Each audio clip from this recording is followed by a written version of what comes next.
हम सब के लिए अलग अलग है, लेकिन दिल्ली के इस बाइकर ग्रुप के लिए यात्राएं कई तरह के सामाजिक मुद्दों से प्रेरित हैं।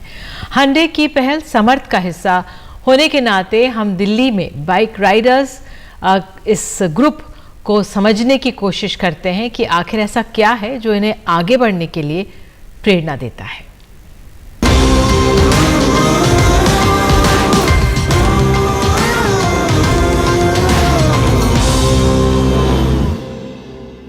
आमिर सिद्दीकी और राइडर्स की उनकी टीम अभी पूर्वोत्तर की 5,500 किलोमीटर की यात्रा से लौटी है। फिर भी थकान उन्हें दोबारा बाहर निकलने से नहीं रोकती।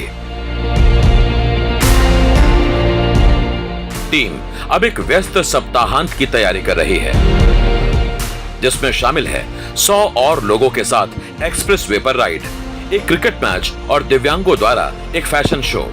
ये सब एक बदलाव के साथ स्कूटरों को उनकी राइडिंग की जरूरतों के अनुरूप रेट्रोफिट किया गया है। वे ईगल स्पेशली एबल्ड राइडर्स हैं। जितने भी व्हीलचेयर यूजर्स हैं, 100% डिसेबल्ड हैं, लड़कियां हैं या कोई भी हमारे साथ ट्रैवल कर सके और वो भी एक दुनिया को देख सकें। राइड जो है ना, राइड एक थेरेपी है।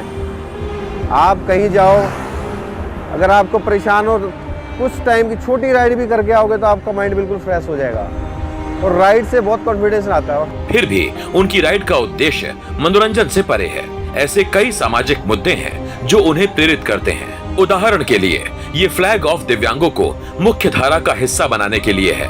हम किसी 5 स्टार जगह पे नहीं जाते, हम जाते हैं वहाँ की NGO के पास रुकने के लिए, क्योंकि हमारा एम है दिव्यांगों को जागरूक करना, दिव्यांगों को इनकरेज करना। और इनकरेज करने का सबसे अच्छा एक साधन होता है कि आपकी वहाँ जो लोकल्स NGO काम करती हैं दिव्यांगों के लिए, उनके साथ बैठ कर के गुफ्तगू करना, सेमिनार करना, कॉन्फ्रेंस करना। उन्हें अपनी हम कहानी बताते हैं कि देखिए हम आपके पास 2000 किलोमीटर 4000 किलोमीटर से दूर आ सकते हैं, तो आप अपने घर से क्यों नहीं निकल सकते। ईगल स्पेशली एबल्ड राइडर्स ने दिव्यांगों को सशक्त बनाने की अपनी खोज में भारत में 50,000 किलोमीटर से अधिक की दूरी तय की है और इस दौरान दुनिया की सबसे लंबी एक्सेसिबल अवेयरनेस राइड का रिकॉर्ड बनाया है। उन्हें सरकारों, संस्थाओं और गैर सरकारी संगठनों द्वारा समान रूप से सम्मानित, पुरस्कृत और मान्यता दी गई है। इन्हें मीडिया में बड़े पैमाने पर कवर किया गया है, लेकिन जब वो जरूरतमंद लोगों की मदद करने की कोशिश करते हैं, जैसा कि उन्होंने कोविड के दौरान किया था, और शिक्षा और महिला सशक्तिकरण के महत्व के बारे में जागरूकता बढ़ाते हैं, तो राइड हमेशा एक कारण से चुनौतीपूर्ण होती है। वो है राजमार्गों में एक्सेसिबिलिटी की कमी। ये जो सड़कों की वजह से हमें राइडिंग करने में बहुत दिक्कत होती है। हमारी अटैचमेंट रोड के गड्ढे होते हैं तो उसमें बहुत ज़्यादा ये गाड़ी हमारी हिलती है, वाइब्रेट करती है। मेंस का तो ये होता है कि हाँ पब्लिक टॉयलेट वगैरह हैं वो यूज़ कर सकते हैं, लेकिन हम लोगों के साथ में खास तौर पे व्हीलचेयर वुमेन अगर राइड पर जा रही हैं तो उनके साथ बहुत प्रॉब्लम हो जाती है। हम लोग कंफर्ट भी नहीं होते हैं कि किसी के साथ में हम यूँ ही हम किसी की गोदी में हम जा सकें। तो सबसे बड़ा चैलेंज है वो हमारा वॉशरूम का है। दिव्यांगों को दृश्यमान बनाने की अपनी खोज में ईगल स्पेशली एबल्ड राइडर्स कुछ मौलिक चीजों तक पहुंच रहे हैं।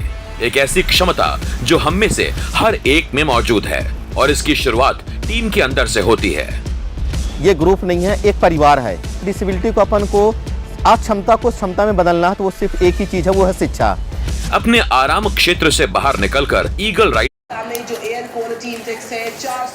ऑलरेडी 9:30 है। ये लो मास्क रखता है। इसी के साथ न्यूज़ 8 में इतना ही, लेकिन खबरों का सिलसिला NDTV इंडिया पर जारी रहेगा। नमस्कार।